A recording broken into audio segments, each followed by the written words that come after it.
Okay, we're back. We're continuing in this week, the 21st chapter of 2 Samuel. Let me pray, and then we'll start the teaching. Lord, thank you for your word. Thank you for your guidance. Thank you for your Holy Spirit who guides us into the ways of life. Pray that you would help us understand and apply these passages that we study this day, and bring them to our understanding and keep them foremost as we live our life in your kingdom. In Christ's name, amen. Amen. All right, so we're going to take the 21st chapter tonight. I think it has some interesting things in it. I think it has a couple prophetic allusions in it. I'm trying to think of very many chapters we've studied the 2 Samuel that haven't had prophetic allusions in them. I think most of them have had a couple in each chapter. So this also has a couple little prophetic allusions in it too. So basically, I'll read the verses, the first 7, we'll take those. But things are changing in our study here of this chapter, of this book, really. Because last week we came to the end of really the historical narrative of 2 Samuel. What we find in chapters 21, 22, and 23 and 24 are it's really an appendix of events that have occurred in David's life, some of which we can relatively effectively date, some of which we can kind of date.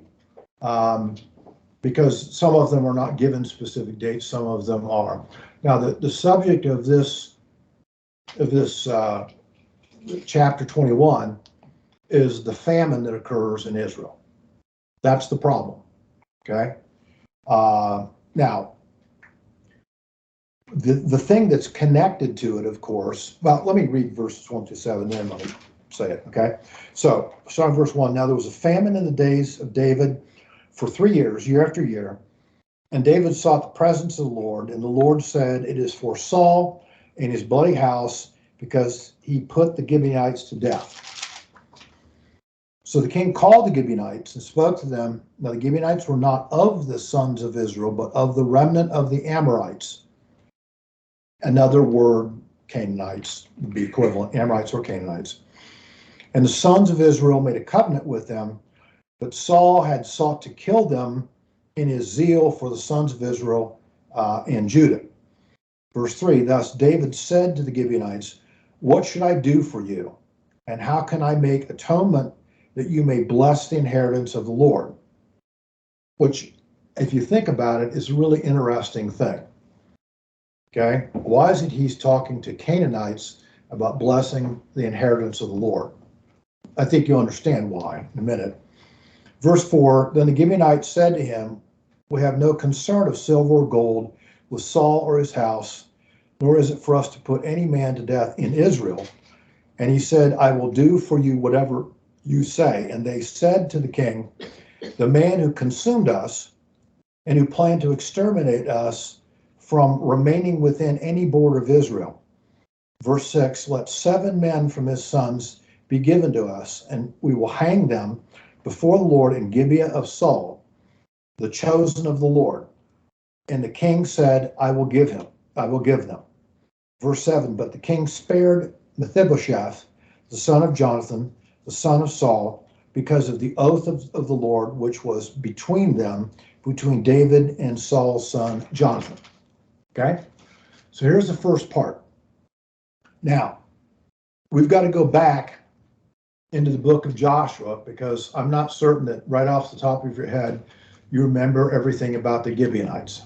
So we'll have to go back and look at that.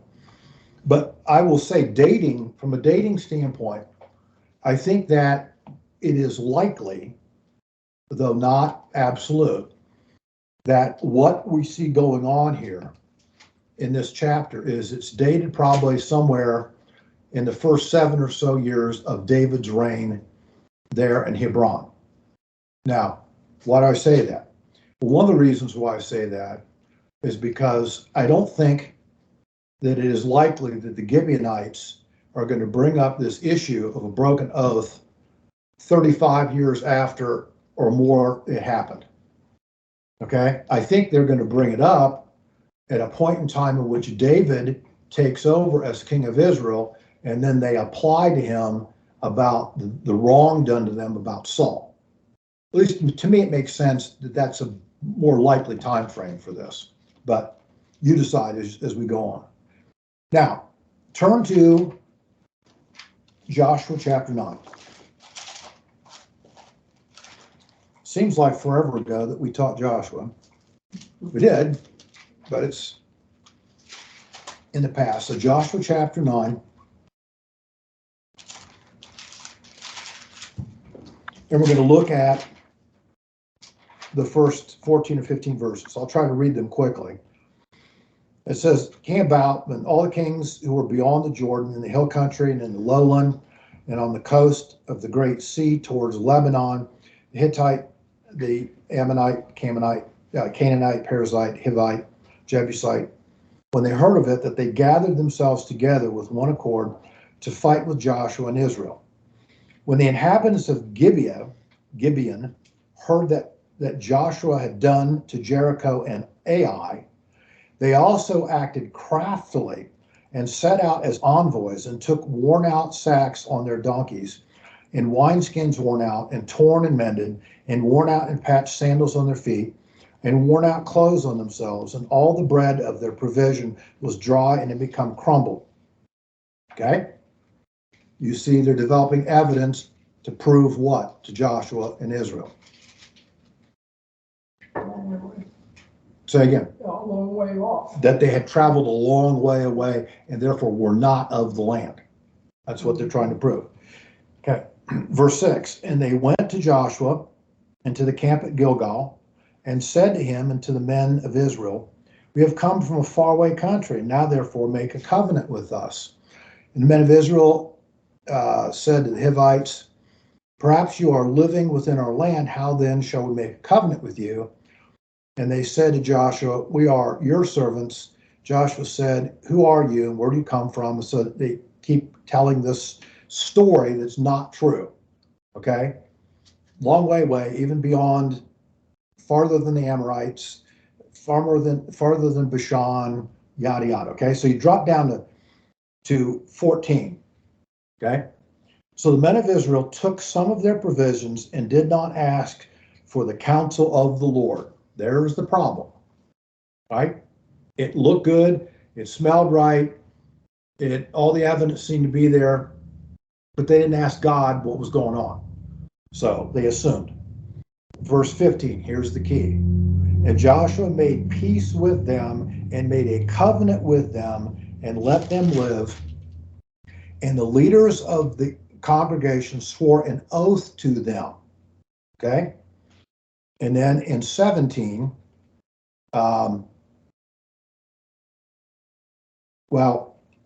maybe 19. But all the leaders said to the whole congregation, when they found out they wanted to attack the Gibeonites, okay? Verse 19, but all the leaders said to the congregation, we have sworn to them by the Lord, the God of Israel, and now we cannot touch them. So here's the story of the Gibeonites. Now what happened is, as you follow the Gibeonites along, you realize that they end up being, Joshua says to them, all right, you're going to live in the land, we can't touch you, but you're going to be laborers and you will be splitters of wood and bearers of water.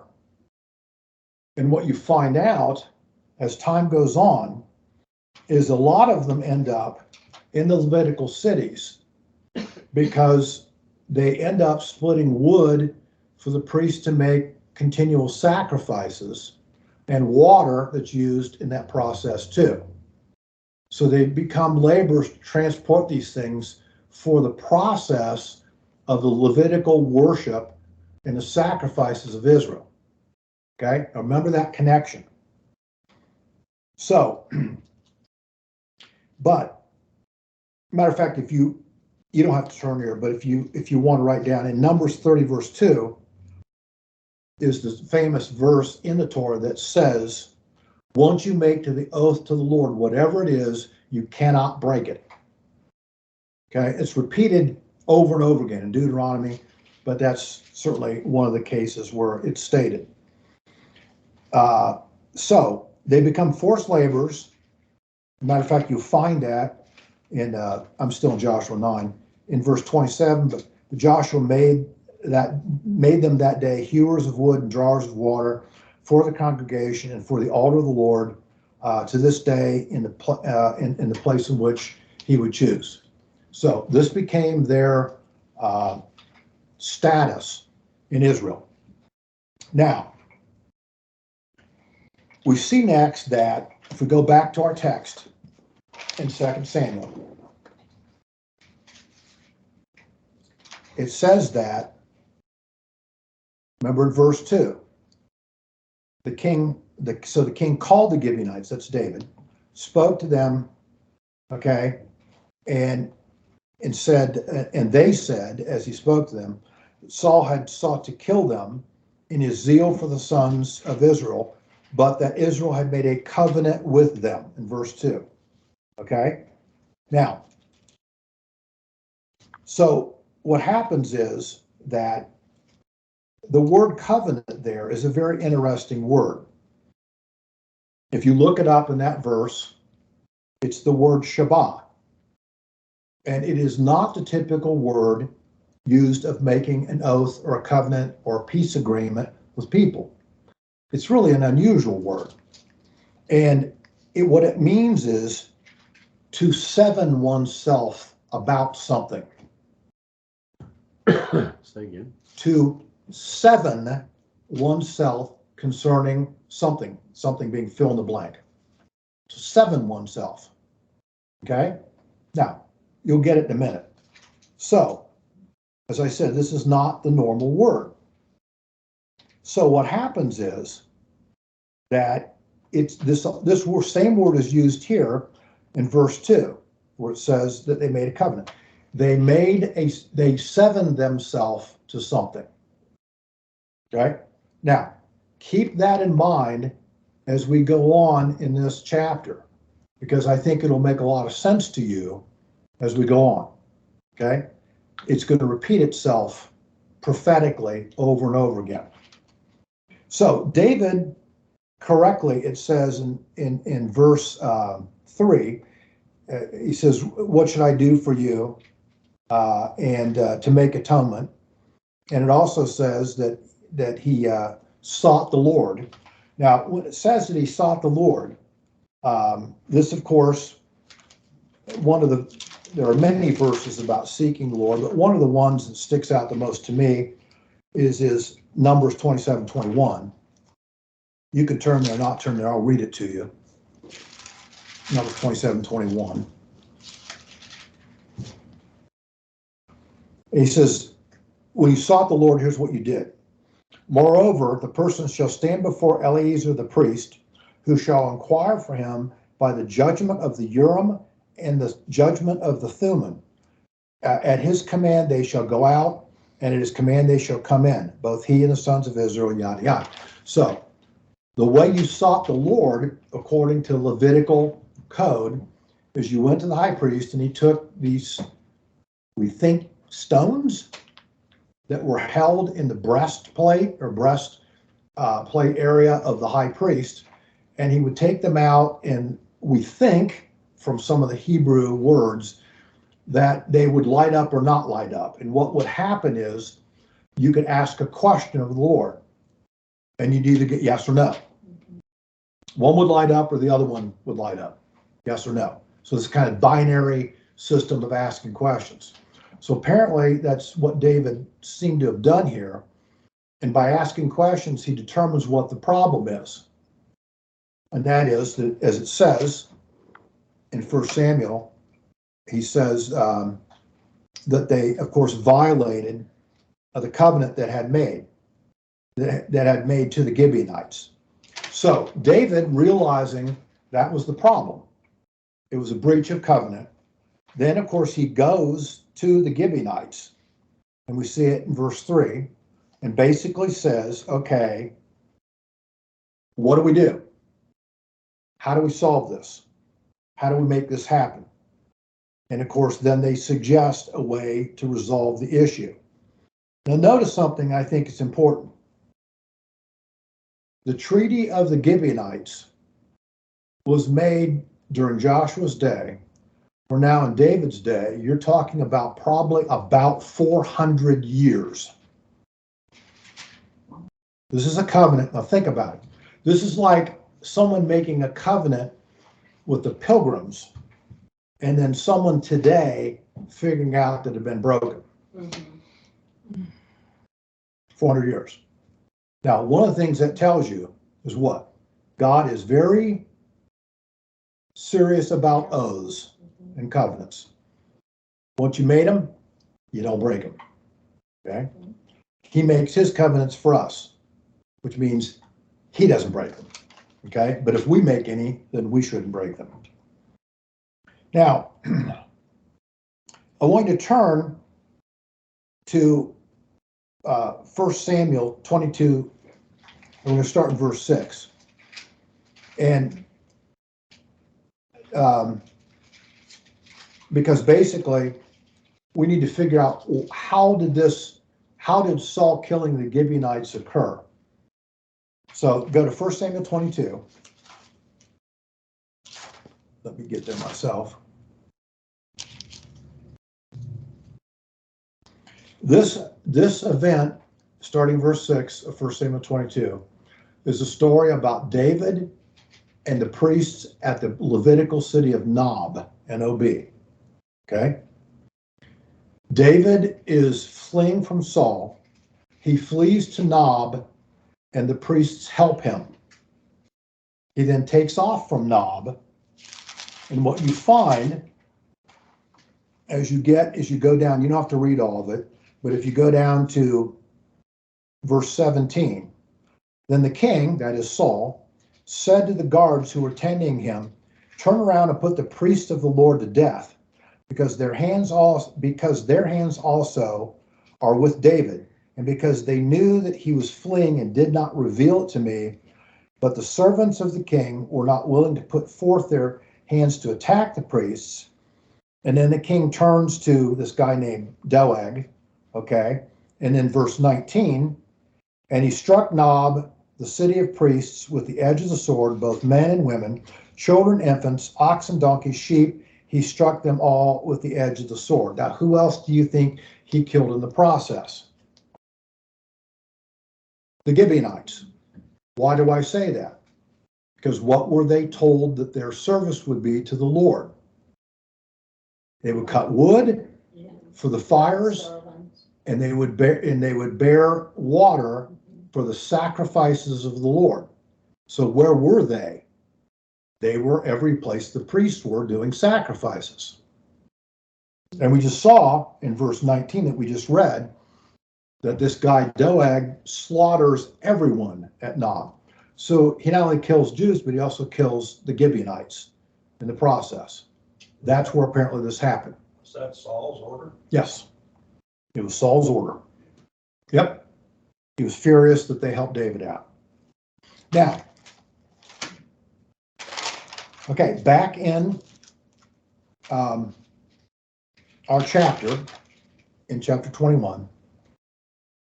So, as we said in verses 2 and 3, the king calls the Gibeonites and says, how do we make this right? What's the solution here? It's interesting. The word there, he says in verse 3, how can I make atonement about this? Okay. The word atonement there is the word kapar, and it means to cover or cover over or to pacify. Now, if you were going to use the law of first mention, which we use to find some significant meaning, the first usage of that word is found in Genesis 6:14. And it's about taking pitch and tar and covering over the ark. So we see here a connection, I think. And that is that just as the ark was covered over, so it would be preserved from the water, and it was a shelter from God's wrath, in the same way, he's asking for what would it take to cover over the sin of breaking the covenant so that God's anger would abate about breaking this covenant with the Gibeonites. Okay? Why couldn't God step in and stop Saul to start with? Because of what they were doing and what they were breaking. Well, God could step in and stop sin at any point. That's right. But how much sin are you going to stop in a sinful human race? Are you going to stop all of it? How are you going to do that? If you give people free will, and if you stop sin, then they no longer have free will, tragically. But he built the ark, and that's exactly what he did do. But he always gave a passage because of sin, right?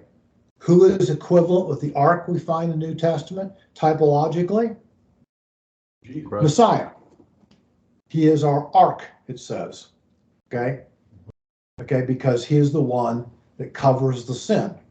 Just like in the Day of Atonement, when the Ark of the Covenant is there, and they took the blood, the high priest sprinkles it all over the top of the mercy seat, and it's the same word here, covers it with blood. Okay? Typological of the permanent sacrifice that would occur of Jesus on the cross. So all these things are very typological. Now, it says here, and let's see, where is it? I can make, and talk about, it's in verse 2. It says, but Saul had sought to kill them in his zeal. Okay? This is another interesting word. The word is kana, and it means to envy or to be jealous or to have jealous anger. Therefore, Saul's zeal was jealousy that the priests, obviously at Nob, helped David. Okay, it's an incorrect, in other words, jealousy is what it is. Now notice also in our text, we go to verse 4. The Gibeonites said to him, we have no concern of silver or gold with Saul or his house. Now, why do you suppose they say that? Any ideas? Mm-mm. Well, turn to Numbers 35.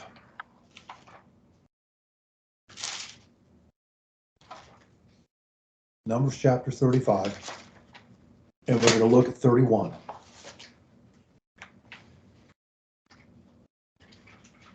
All right. Here's the verse. Moreover, you shall not take a ransom for the life of a murderer. You know what that word means? Money. Money. In other words, in the case of murder, you cannot pay any sufficient amount to resolve the issue. Okay? That is, it's life for life. That's the payment as God sets up. All right? So that's why they say no silver or gold.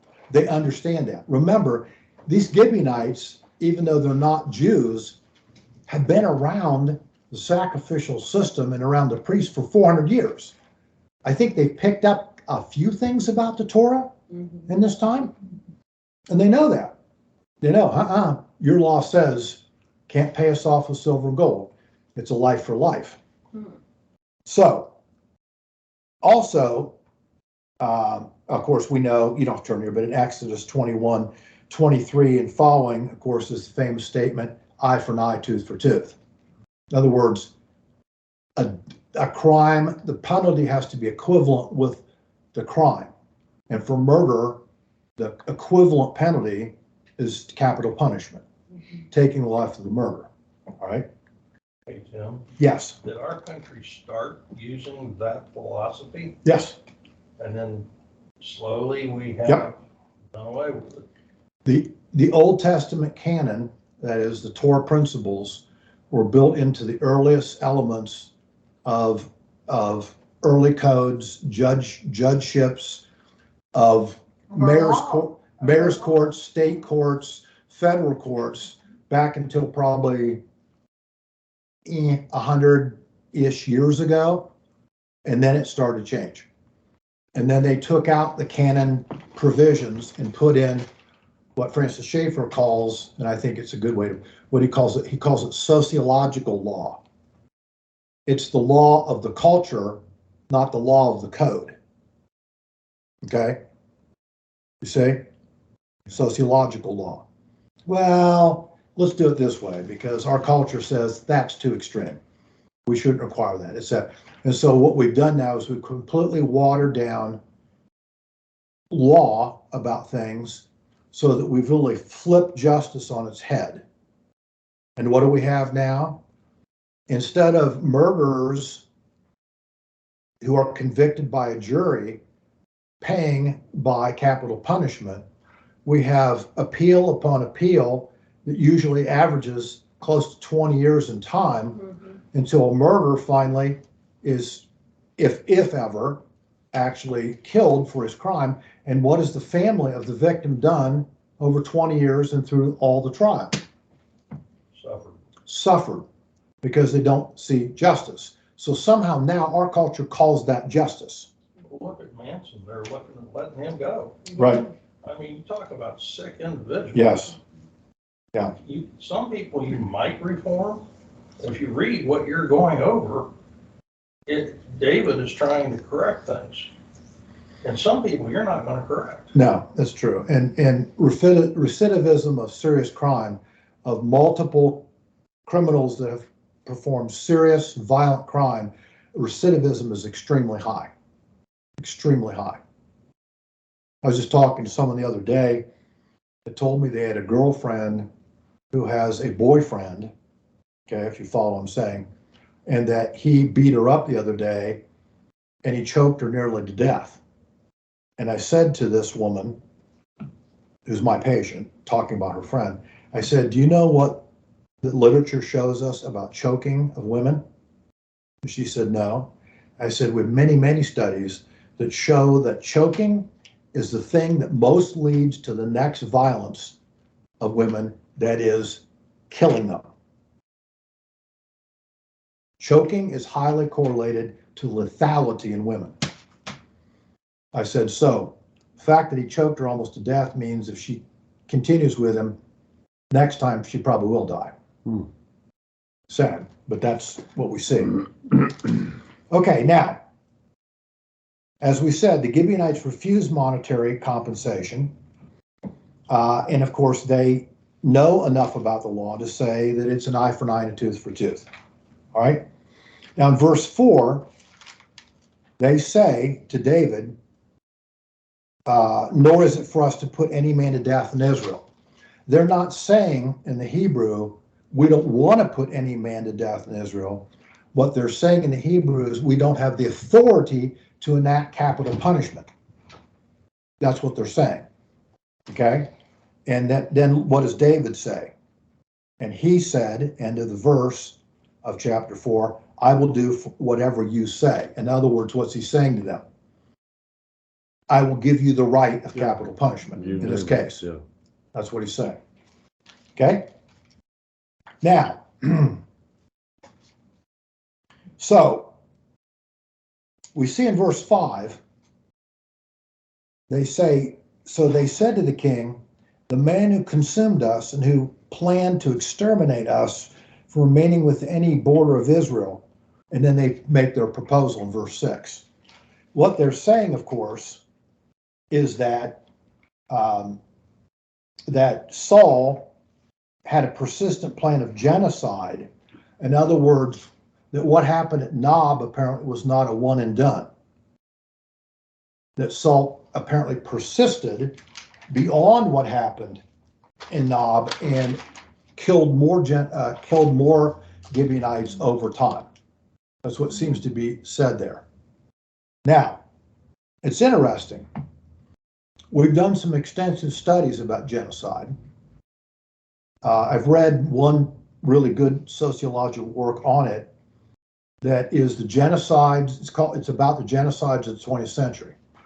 And what these two sociologists do is they take and add up all of the wars that have occurred since the beginning of the 20th century, since 1900, all the way to 1999, essentially. And they add up the total number of estimated people killed in all wars. World War I, World War II, Korean War, Vietnam War. They would include in there, well, some of the Middle East wars too. Vietnam, Korea. They also included the Armenian. No, that's a genocide. I'm sorry. Anyway, all the major wars, they added them up. Everywhere. Then what they did is they added up all of the estimated deaths based on genocides since 1900. You're talking about 1.5 million to 2 million Armenians killed by the Turks, 1914, 15, 16. You're talking about you're talking about later, later, that in the 80s, late 70s, 80s. You're talking about the purges of Lenin and your purges of Stalin and the purges of Mao, and you're talking about all these people that are notorious dictators. And if you add up the estimated numbers, you find that over 10 to maybe as high as 20 times as many people have died in genocides as in wars. There's no comparison. Governments kill way more people than military kill. And you see, we have it, I think most of us have it flipped around. Yeah. We think that, well, it's wars that kill the most, not even close. Right. Okay? Now, one of the things that our culture does not understand, that various ethnic groups seem to claim that genocide of their group is somehow unique and special. It's not. It's always wrong and it's tragic, but it's not. Okay? And that is, there's a consistent history of genocide occurring when an invading power goes back and takes over a pre-existing culture. It almost always leads to genocide, almost always. And that genocide has been the history of the world for the last 6,000 years of recorded history. And it's not a problem of ethnicity exactly. It's a problem of human and satanic evil. That's what causes it ultimately. Absolutely. And so you can take any group that says, we are special because we were killed, and I can show you 10, 15, 20 other groups that had it even worse. Yeah. When people talk about what they call the genocide of, let's say, African Americans in this country, which is horrible. Slavery was horrible. The death of these people was horrible. There's no excuse. But, when I hear that, of course, because I'm partly Jewish, I go back and say, well, how would you like to have had a persistent pattern of that in almost all cultures in the world for the last 4,000 years? People don't recognize that. They don't get it. No, they don't, because they don't learn history. They don't. Exactly. They don't learn history. And like it says, Hegel told us, we've said it before, people that don't learn history are destined to repeat it. And that's what we've done. Repeat it and repeat it and repeat it. You look at, I'll give you an example, modern day. You look at the effects of apartheid all the way through in South Africa, where, of course, blacks were enslaved. They were treated as secondary citizens. They had all kinds of issues. They were killed. Terrible, okay? Now, apartheid comes in. Mandela is finally elected as the president of South Africa. And within a matter of 10 years, what do we see has happened? Who's being killed now? The whites. The whites. Why? Because this is what people in ethnicities do to each other. Okay? Those that were ruled, when they're overruled, kill the ones who ruled them. Sound familiar? It's the last 6,000 years of history. You can go back to the Sumerians, you can go back to the Persians, you can go back to the Babylonians, you can go to the Egyptians, you name any culture that existed and you find the same pattern of genocide. Okay? So it's not unique to a culture. It's an evil of human nature, and I think satanically inspired. Gary? Yeah, I want to tell a quick story about South Africa. When we were living in Michigan, there was a young lady, a youth exchange student from South Africa. Came over and blue-eyed, blonde, fair-skinned. Rotary had the policy that at the end of your term being an exchange student, you have to go home. She just broke down just begging, please don't send me back. Please don't. And by rules and by our laws, she had to go back home. I lost track, but just to watch her literally afraid of going back because number one, her parents had some money, and two, she was white. Yep. And whether it's white, black, red, look at what the prevailing authority that invaded this country, starting in the east of the United States, did to the native population of this country. Amen. Who lived in it for thousands of years. Yes. They exterminated them. Yep. Our ancestors exterminated them. Yes, they did. Okay? But the problem is, in our modern society, you and I didn't exterminate them. We're not responsible for what our relatives did 150 years ago. Okay? We aren't. In the same way, I don't hold Native Americans responsible generation after generation for killing white pioneers in wars. They did what they had to do to try to protect themselves. They killed white people, okay? And they were being killed also by white people. And this is the evil of human nature. This is the evil of a greater power finally overcoming a lesser power and what they do to it, Nothing new under the sun. Yeah, what happened when the Khmer Rouge finally got control of Cambodia? Oh, boy. Oh, Have you ever read about the Killing Fields? Have you seen the movie about the Killing Fields? Pol Pot. Yeah. Horrendous. This is Asian against Asian. Okay? This is not white, black, red, white. This is Asian against Asian. It's not unique to one racial group. It's when dictators obtain power, they're going to do whatever's necessary in their mind or their eyes. To install themselves permanently. That's right. Exactly. Exactly. Now, the Gibeonites propose a solution. Do you see it in verse 7? Yeah. They want 7 male relatives of Saul's family to be executed publicly at Saul's hometown in Gibeon. That's what they asked for. Okay? Now, they want to, it says, hang them. You see it? Mhm. Okay.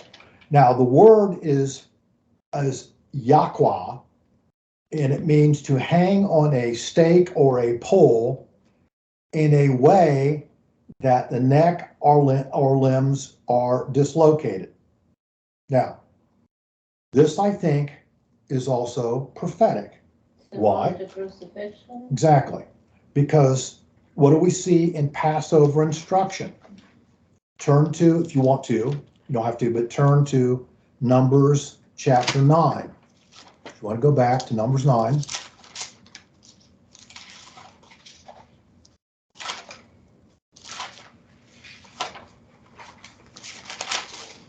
And we're going to look at verse 12.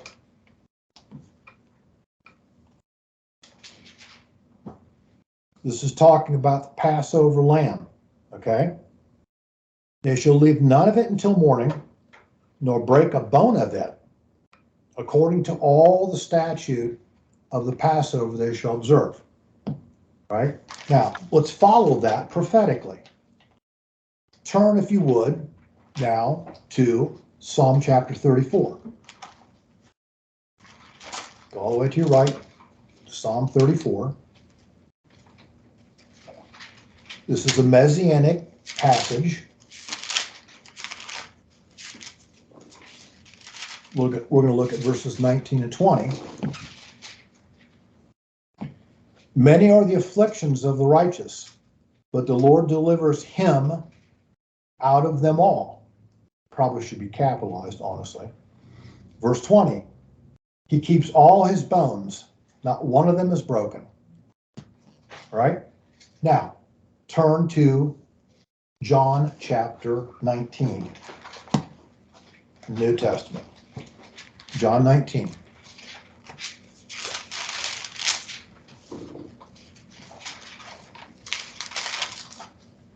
Starting at verse 31. The Jews, therefore, because it was the day of preparation, so that the bodies should not remain on the cross on the Sabbath, for that Sabbath was a high day. Why? Because it was the Sabbath before Passover. Okay. Asked Pilate that their legs might be broken. It's three, obviously, might be broken, that they might be taken away. Obviously, if you break the legs of someone on the cross, they can no longer push themselves up and breathe, and they quickly suffocate. Okay, that's the point. Okay, the soldiers there, verse 32, the soldiers therefore came and broke the legs of the first man and of the other man who was crucified. But verse 33, but coming to Jesus, when they saw that he was already dead, they did not break his legs. Jesus was dislocated based on his crucifixion, but a bone wasn't broken. It was stretched to the point that the sinews of his shoulders, hips, etc., were agonizingly torn, but bones weren't broken. Turn back from John 19 to John 10.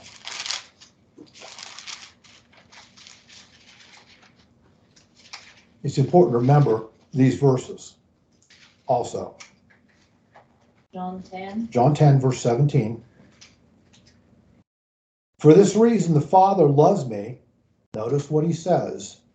Because I lay down my life that I may take it up again.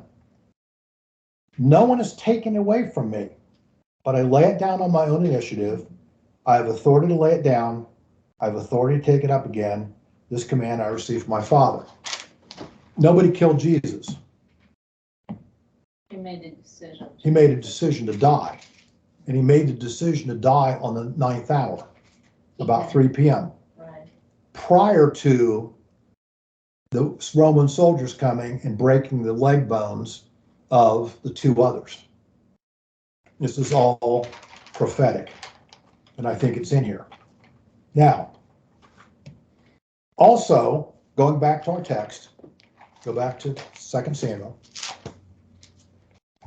21.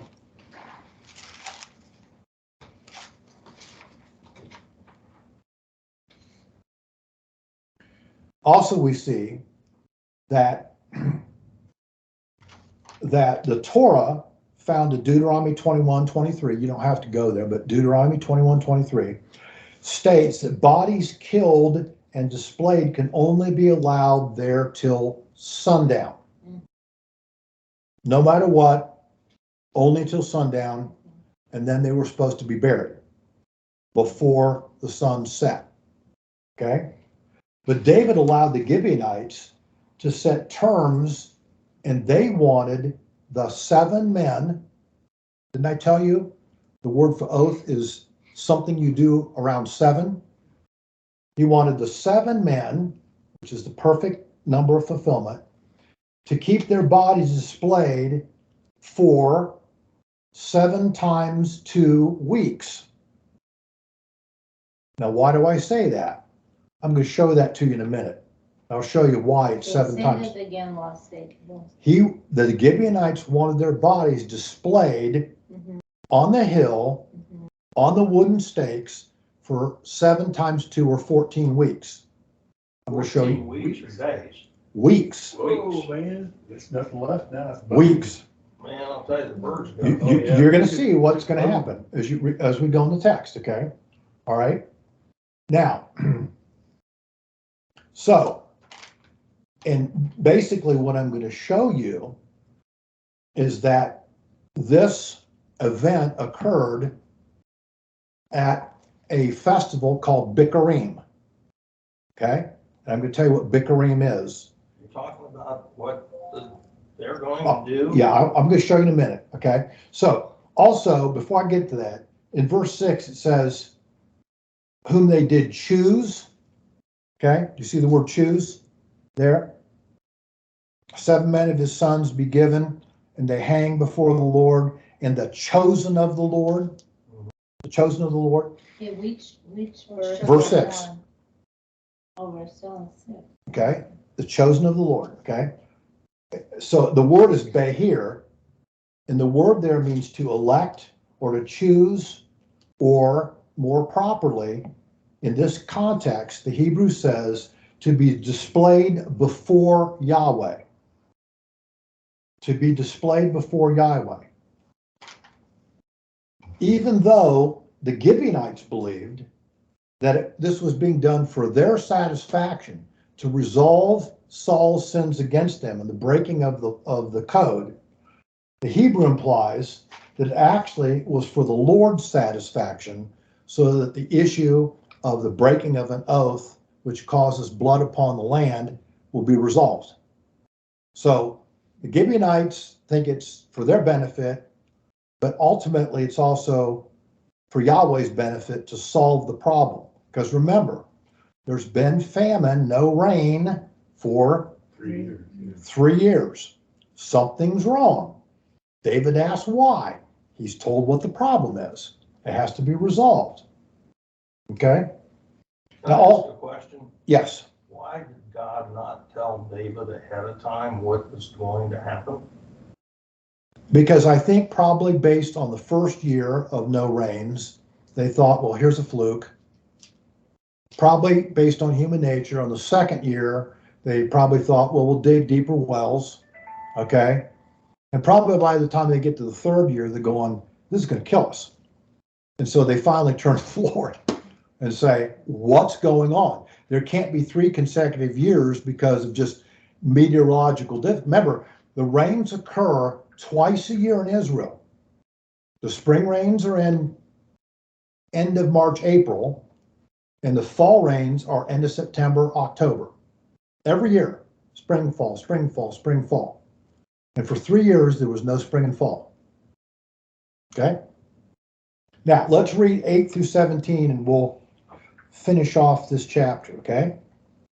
So in verse 8, so the king took the 2 sons of Rizpah, the daughter of Ai, Armani, and their names are Armani and Mephibosheth. Now, don't get confused, because this Mephibosheth is not the son of Jonathan, who's exempted from being killed, because remember, David made an oath to Jonathan and to his household. And that's what's said in verse 7. The king spared Mephibosheth, the son of Jonathan, because of the oath he made. Okay? This is a different guy named Mephibosheth, who happens to be one of the sons of this woman named Rizpah. We'll talk about who she is. And the 5 sons of Merab, the daughter of Saul, whom she had borne to Adriel, the son of Barzillai. Then he gave them into the hands of the Gibeonites, and they hanged them in the mountain before the Lord, so that the 7 of them fell together and were put to death in the first days of the harvest, in the beginning of the barley harvest. Okay, we're going to talk about that. 7 of them fall together. You see how many 7s are adding up? Verse 10, and Rizpah, the daughter of Ai, okay, took sackcloth and spread it for herself on the rock from the beginning of the harvest until it rained on them from the sky. And she allowed neither the birds of the sky to rest on them by day, nor the beasts of the field by night. Think about that. Verse 11, when it was told to David what Rizpah, the daughter of Ai, the concubine of Saul, had done, Verse 12, then David went and took the bones of Saul and the bones of Jonathan his son from the men of Jabesh Gilead, who had stolen them from the open square of Beth Shan, where the Philistines had hanged them on the day that the Philistines struck down Saul and Gilboa at Mount Gilboa. I'll explain this to you. And he brought up the bones of Saul and the bones of Jonathan his son from there, and they gathered the bones of those who had been hanged, that is the 7, either son or grandsons, okay? There's actually 2 sons and 5 grandsons.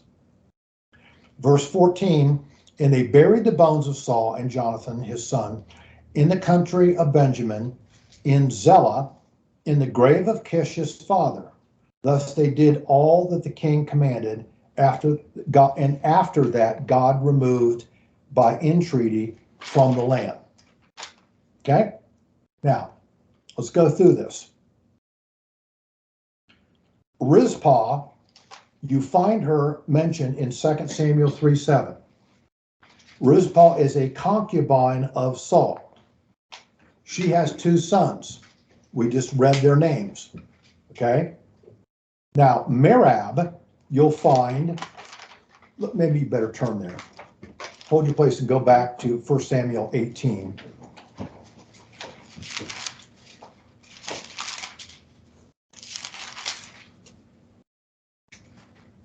Okay? Starting at verse 17. Then Saul said to David, here is my older daughter, Merab. Okay? I will give her to you as a wife. Only be a valiant man for me and fight the Lord's battles. For Saul thought, my hand shall not be against him, but let the hand of the Philistines be against him. But David said to Saul, who am I that I should be of my father's family in Israel, a king of the son of the king? Verse 19, it came about at the time when Merab, Saul's daughter, should have been given to David, that she was given to Adriel.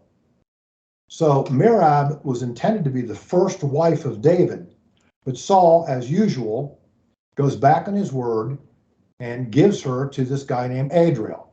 Okay? You follow? And as a result, they have, two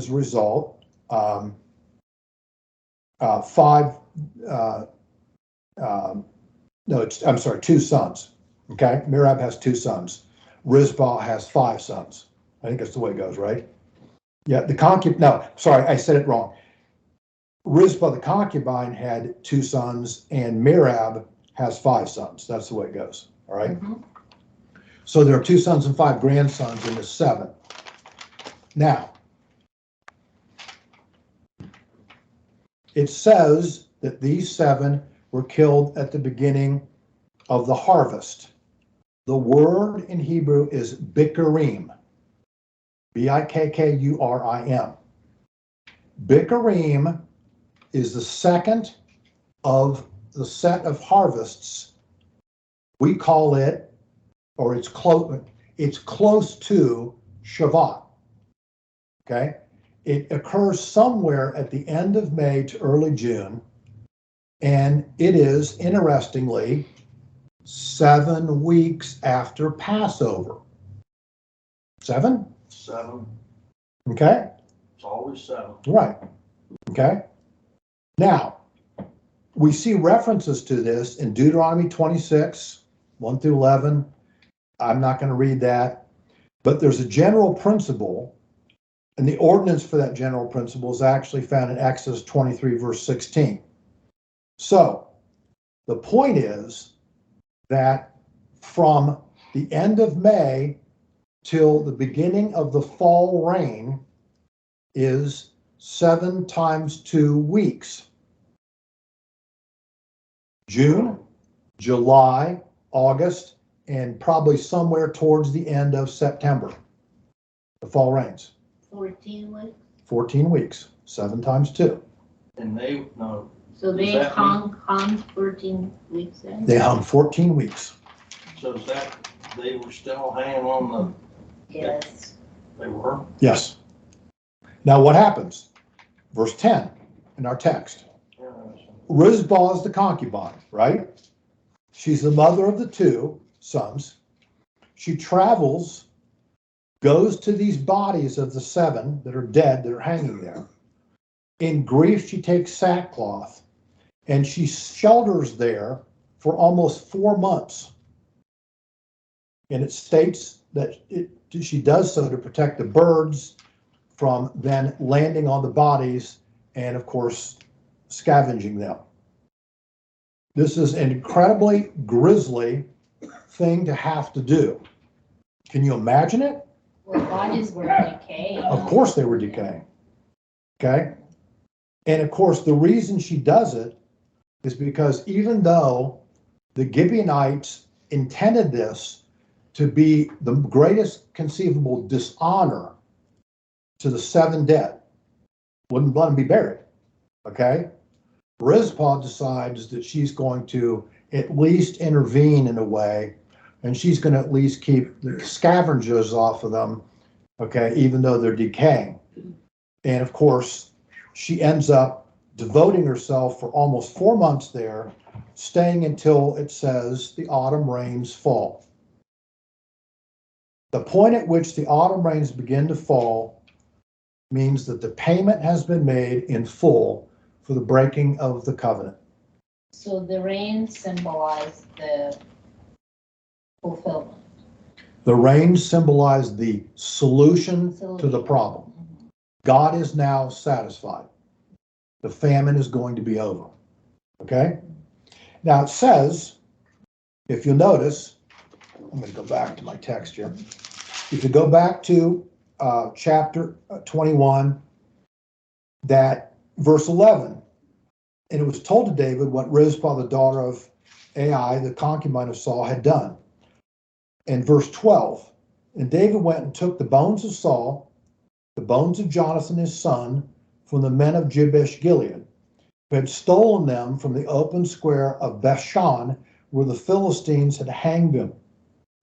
So the Philistines kill Saul and Jonathan, and I think another son too, on Mount Gilboa. Okay? The Philistines take their bodies and hang them on the wall of Beth Shan to display them so they're not buried again. They were headless though. Probably. Okay? This is no different than what happened to Mussolini. No, it's not different from a lot of these things. They're done. So what happens is, in our text, I'm not going to go back there, but you can find it. The men of Jabesh Gilead secretly go at night, go get the bodies of Saul and Jonathan, okay, take them and bring them back to Jabesh Gilead. And they're provisionally buried there. David knows that. He sends for the bodies interred, or the bones, what's left, interred at Jabesh Gilead. He collects those with the 7 dead that he then takes down off the poles at Gibeah. He then has them transported to a town. You'll find it in So now we have remains of 9 people. right. In verse 14, he brings them to the tribe of Ephraim, the tribe of Benjamin, okay, to the town of Zelah, which is where Kish, the father of Saul, his burial site was. So he has all these bodies, these 9, interred with Kish in this traditional family plot. In other words, David's impressed by her to the point that he orders a proper burial for what the remains are. Okay? Now, we're left with one last question, I think. And we'll end this on this question. I have Sure. a question. Yes. Do we know anything about David? Did he have any respect to Saul? He respected him as a King. king, but He respected him and he wouldn't kill him, and the many times he could have. He respected him not because, even though Saul was a liar and a murderer, and he was horrifically satanic ultimately, but he was still the Lord's anointed, and David was wise enough to know that God will take away Saul as the Lord's anointed when it was the right time, and that's what David waited for. So David respected God's decision about it. He didn't take it on himself to do it. Now, in Deuteronomy, But he truly respected and loved his son, Jonathan. yes, very much, very much. Like a brother. Like a brother. Mhm. In Deuteronomy 24:16, I'm going to read it to you. Okay, I want you to ponder two verses as we end this. Here's the first of the two verses. Fathers shall not be put to death for their sons, nor shall sons be put to death for their fathers. Everyone shall be put to death for his own sin. Yeah, bingo. This is not right. Wait, second verse. I want you to ponder. Exodus 20.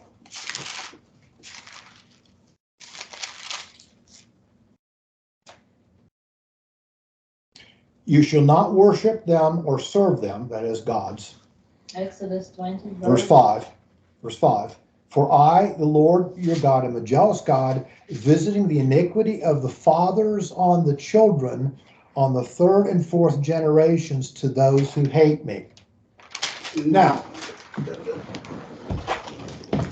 would this not appear to be somewhat contradictory? A little bit there. Okay, now, the question is, so how's this result? I think it's, well, any opinions? I think I know how it's result. Referencing natural consequences versus action of God? No, not exactly. I don't think that's exactly it. I think it's a little different. I think you got the right, there is a distinction between these verses, but figure out what the distinction is. God has control. So in verse 6, 21, it said, let 7 of his sons be given to us, so that we may hang them before the Lord at Gilbeth of Saul, comma, the chosen of the Lord. Right. Now, the chosen of the Lord, they're referring to Saul or these people that get ready to be hanged. The people So being hanged. God has chosen these people. That, Just yeah, like when he chose the apostles. Okay, he chose. So Even- chosen he is even not chose the the soul, devil. about the soul? Remember when he Judas, he chose Judas. yes, Okay, so he Yes. chose these guys. yep, Wait a minute. It says that the Gibeon of the soul of Saul, the chosen of the Lord. That refers to Saul. Saul was it's chosen. really a double meaning. It's the chosen of the Lord, Saul, and it's the chosen of the Lord, the 7, who resolved the sin of Saul. It's both. Okay. Here's the distinction. Okay. The one verse we just read talks about if I do a crime as an individual, then I have to pay for it, but they can't come to my brother and say, we can't find him, so you have to pay for it. That's what that verse says. But the other verse talks about sins against the Lord, and it says that he will exhibit justice even to the third unto the fourth generation. So when you're talking about national sins, then there is a national debt that must be paid. In this case of the killing of the Gibeonites, it was a national debt. Why do we know it was? Because who did the famine occur to? The whole nation, right? Yeah. So a national debt had to be paid for the sins of Saul as the king leader of the nation then. And for Joshua making the oath as the leader of Israel at that time. So I think this explains how these two different verses I just read to you apply. Apply, definitely, but you really have to think it through. You do. You do.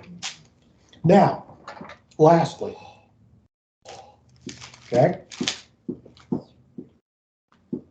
I am not, let me go back to our text, okay? I'm not going to teach right now verses 15 through 22. Okay? 15 through 22 is about various wars that David and his men have against the Philistines, and it specifically is about the various wars that they have with the giants. Now, Yeah. last week I talked about it, if you remember. Last week I talked about the giants. I talked about the different cities of the Philistines, where they came from. I talked about the original source of giants in Genesis 6 with the Nephilim. I talked about the fact that we have stories about the giants going all the way through the conquest of the land, through the time of the judges, all the way until this event. And at this event, these verses, I'm not going to specifically teach now, and there's a reason why I'm going to wait a little bit, is because that ends their presence in the Levant. But as I said last week, it doesn't end their presence in the rest of the world.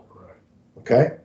Now, when we get to chapter 23, we're going to talk about Benaiah, okay, and his exploits against a variety of giants. And I think we'll just kind of pull it all together at that point, rather than me teach it multiple times. So, okay? All right. Just quickly on that, right here, there's, I think, 4 wars in the last of the giants. You talk about 4 wars. Yes, War 1, 2, 3, and 4. yes, It's crazy. because they had various wars against the Philistines, and the giant peoples were part of those wars from the Philistia. Okay? There you go. So that's chapter 21, Very good. and then we'll take 22 and 23 and finally 24 over the next few weeks, and then we will have finished 1st and 2nd Samuel. So, Michael, would you pray for us? Close. Heavenly Father, once again, we take a moment to thank you for the expounding of your word. We know, Lord, that your word is life. Yes. It leads us. It gives us light to our path in the way that we should walk. We look at these examples and all of these insights, Lord, Yes. that you've given us into your word. Mhm. Lord, we know that you're faithful. We know that you're true to us, Lord. And the main thing in this entire life that we can depend upon, Father, is that your word will remain Yes. unchangeable until the very end. Yes. So we pray that you just help us, Lord, as we hear these things, Lord, Mhm. to take faith in an even greater way than we ever have, Father, in your word and in our Savior. Go with us now throughout the week, and we'll certainly praise you for all in Jesus' Okay. name. Amen. Amen.